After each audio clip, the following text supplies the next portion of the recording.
Je ne sais pas si vous avez suivi, mais la compagnie chinoise Broad Group a émerveillé la communauté internationale. Vous savez ce qu'elle a fait?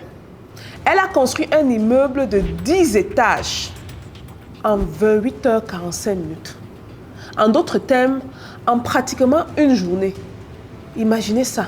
Imaginez le génie derrière ce genre de construction. Bonjour et bienvenue sur Parlons de Business. Alors ici, on parle de quoi? On parle de business, on parle d'opportunités d'affaires, on parle d'argent et on parle de tout ce qui peut faire grossir ton compte bancaire, même de mindset. Si vous me découvrez dans cette vidéo, mon nom c'est Stéphanie Mbida. J'ai lancé mon premier business à l'âge de 9 ans, passionnée par le business et experte dans la multiplication de l'argent. La nouvelle est intrigante, elle est choquante pour beaucoup, elle est incompréhensible pour beaucoup, surtout pour des ingénieurs. On va rentrer dans le vif du sujet parce que je me suis dit qu'il faut que ma communauté soit au courant de ce qui se passe. Mais avant de le faire, je viens ici rappeler aux gens que l'école de l'entrepreneuriat 2.0 sera lancée dans quelques semaines. Cette école, c'est pour qui? C'est pour les aspirants entrepreneurs. C'est pour ceux qui veulent savoir comment lancer un business. Et là, maintenant, je suis en train de lancer un business. Donc, je vous montre ma méthode à moi, comment je fais de A à Z. Et c'est un business qui va valoir un minimum de 1 million de dollars. Donc, si vous êtes aspirant entrepreneur, si vous êtes même entrepreneur, si vous voulez lancer votre structure, vous voulez rentrer au pays, vous voulez rester en Occident, vous voulez vous faire de l'argent et vous voulez avoir les pépites, la connaissance de quelqu'un qui bâtit des business qui valent des millions autour du monde, joignez l'école. Le formulaire sera en bas. Ensuite, vous regardez juste en bas de la vidéo, vous allez voir un commentaire épinglé. Cliquez dessus et remplissez-le. Et bien sûr, c'est payant. Je vous donne les modalités en même temps. Il y a des frais d'adhésion au groupe VIP qui vous donne accès aux cours de 495 $. Et chaque mois, il y a des mensualités de 49 $. Si vous payez par mois, c'est 49 $. Si vous payez sur 3 mois, c'est 120 $. Si vous payez sur 6 mois, c'est 220 $. Et si vous payez toute l'année, c'est 400 $ additionnels. Donc, ceux intéressés à faire partie de l'aventure, comment se faire l'argent concrètement?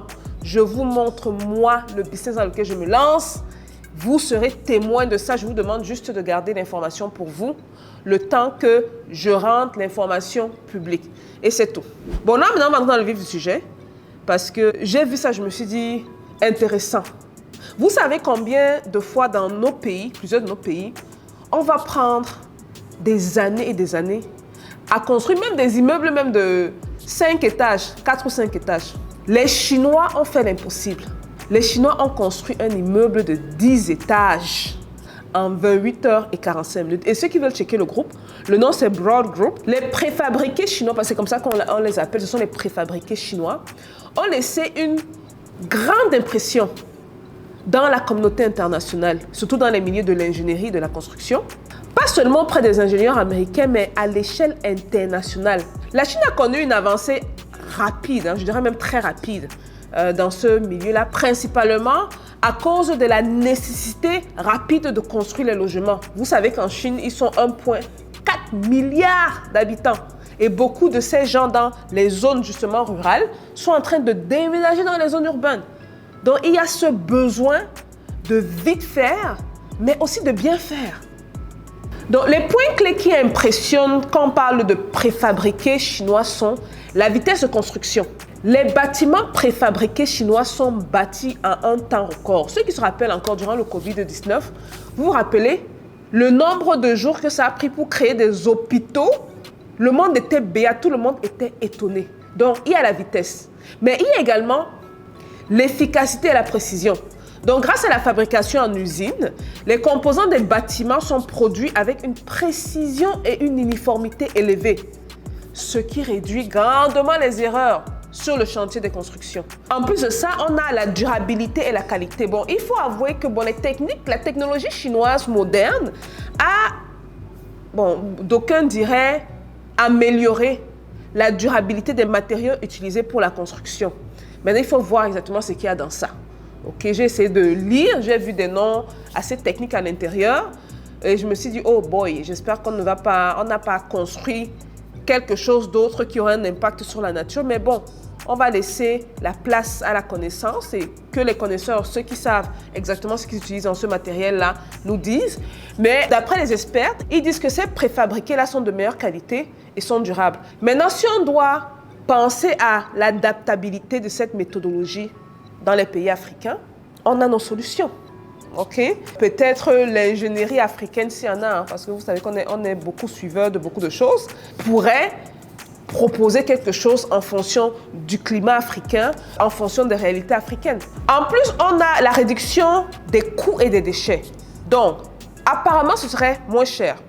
Ça, c'est très intéressant. Et en plus, dans cette technologie-là, j'aurais lu que dans plusieurs endroits de Chine, ils utilisent les débris qui viennent des océans afin de faire ce mélange-là. Donc, il y a un aspect écologique à ça, ce que je trouve très intéressant. Ce qu'il faut comprendre, c'est que les Chinois continuent à innover dans ce domaine de préfabrication. C'est un domaine à surveiller de très près. Quand j'étais en Côte d'Ivoire, il y a 2 ans, j'ai fait passer un entrepreneur sur la chaîne, aller voir son interview. Aller voir, les gens étaient étonnés. Et on était sur son site à lui. Il nous a montré... et il a dit que la demande explose. Ceux qui veulent à tout prix faire, se lancer dans l'immobilier et ne pas à tout prix faire ce que tout le monde fait. Allez regarder les préfabriqués, c'est très intéressant. Quant aux États-Unis, donc, ils restent quand même assez admiratifs de ce que la Chine fait. Ils se sont lancés également dans les préfabriqués, bien que la méthodologie n'est pas la même. Le processus n'est pas le même. Il y a des challenges au niveau de l'adaptabilité, il y a des challenges, des difficultés au niveau des lois. Ici, ce sont des secteurs, vous savez, un peu comme quand on a de nouveaux secteurs qui arrivent, on ne sait pas trop quelle loi exactement passer. Au niveau des préfabriqués, je pense que ça va dépendre des États, mais la plupart des États, il y a encore des contraintes sur ce plan-là. Il y a aussi une grosse influence de tout ce qui est éco.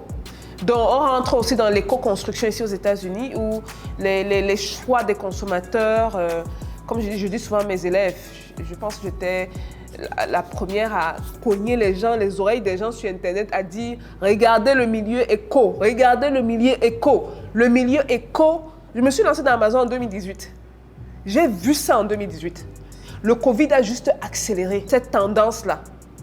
Donc là, maintenant, les gens veulent vraiment retourner à ce qui était avant. Maintenant, on appelle ça innovation, mais bon, c'est beaucoup de ce dans quoi on veut retourner, c'est ce qui est en Afrique. Bon, maintenant, l'Afrique veut faire comme l'Occident, hein. Donc on est perdu dans tout ça. L'Afrique veut faire comme l'Occident. L'Occident se rend compte que ce qu'il a fait, son modèle est limité. Mais il veut retourner à ce qu'il y a en Afrique. Après, l'Africain va se rendre compte que oh, ce qu'on a, c'est précieux. On voudra revenir. Et on voudra revenir parce que c'est l'Occident qui est en train de revenir, de reprendre, nous, ce qu'on a fait en Afrique. Bref, on se comprend. Et donc, si on doit parler du marché préfabriqué ici aux États-Unis, beaucoup d'avantages. Vous savez que c'est un pays capitaliste. Hein. Donc, on se rend compte que non seulement on réduit le temps, on réduit les coûts, on augmente la qualité. C'est le meilleur combo qu'on puisse offrir à tout entrepreneur qui est dans le bâtiment. Donc, il y a aussi beaucoup d'innovation. Innovation dans ce secteur-là ici, dans la technologie. Vous connaissez les Américains, quand il y a un truc comme ça, ils ne veulent pas prendre les choses simples, il faut toujours compliquer, il faut faire les recherches, montrer qu'on est moderne et tout. Bref, c'est ce qui se passe. La preuve, les Chinois sont en train de lead the way. They lead the way and people follow. Et je trouve ça amazing. I think it's really incredible that... Voilà qui parle anglais. Je trouve que c'est... Je ne sais pas comment ils font. Mais ce que je sais, c'est qu'ils ont la technologie de leur côté. Et ils se donnent les moyens de le faire. Qui peut bâtir un immeuble de 10 étages en une journée? On voit ça où, les gars? Dites-moi ce que vous pensez de cette nouvelle-là, si vous étiez au courant d'elle ou non. Est-ce que c'est faisable dans nos pays africains? Même si qu'on doit le faire avec la terre battue et la terre. Quand je dis la terre battue, les gens voient à tout près les choses mauvaises. Non, s'il vous plaît. Okay? Avec nos matériaux à nous, qui correspondent à notre climat à nous et qui préservent quelque part l'environnement. Ou même avec le ciment. Ceux qui adorent le ciment là. Est-ce que vous pensez que c'est faisable en Afrique? Je vous attends dans les commentaires. Peace out.